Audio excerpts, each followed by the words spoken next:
Hi, okay. I'm back again. Just eaten my lunch, and now I'd like to continue on to the lecture. So I've mentioned before, facility and understanding consumer behavior. There are seven topics which are very interesting that we want to cover. So the seven topics are here. Okay,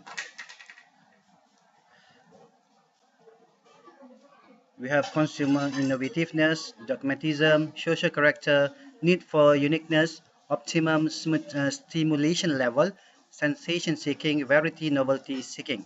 And we'll explain one by one in detail in the next slides. Okay, before that, how does this ad target the inner directed outdoors person?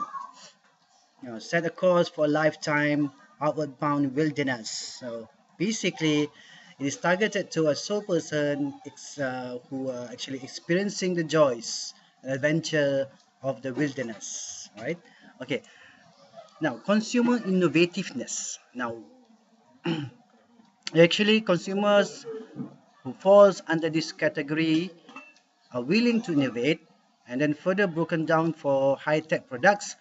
Number one is global innovativeness. Then we have domain specific innovativeness and then innovate behavior. All right.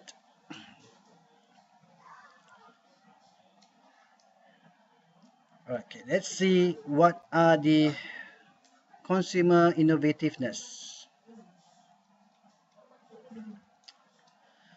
Okay. Consumer innovators are the group of consumers that are very open to new ideas. They are very receptive to the new ideas, new technology, and then are usually the first to purchase the products. Okay, for example, if you look at, for example, um, the new product such as iPhone, the people who actually buy iPhone at the first time when it's actually launched are actually the consumers are very we call it receptive to new ideas, new technology, and so on, right? So innovativeness is actually the underlying trait that describe a consumer willingness to try new products.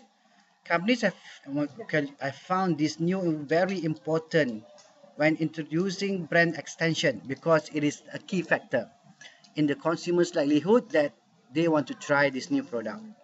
For example, for high-tech products, we see that innovativeness can be explained at three levels, which is the first is global innovativeness, which is the overall innovative level of the consumer.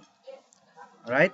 And then drilling down further, we have domain specific innovativeness, which has to do with the particular product category, and also finally the innovate behavior, which is the actual purchase of the new product. So we have what I call it the general global innovativeness. Then we have the domain specific, which is the product specific innovativeness, and then the innovate behavior, which is when you buy the product. Now let's look at the consumer motivation scales. For example, from table 5.3, all right, I'll show it to you on the slide.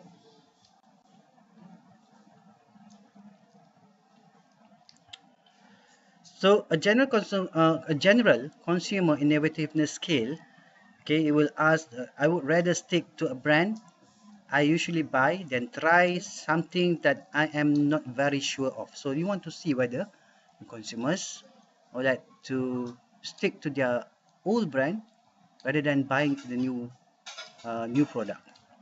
And then number two, for example, when I go to a restaurant, I feel it is safer to order dishes I am familiar with. So if they actually want to buy the same food, the same dish, okay, every time they want to go to a restaurant, then they have like a very low general consumer innovativeness score. And if you look at the domain specific consumer innovativeness scale, now you look at the question, for example, compared to my friends, I own few rock albums.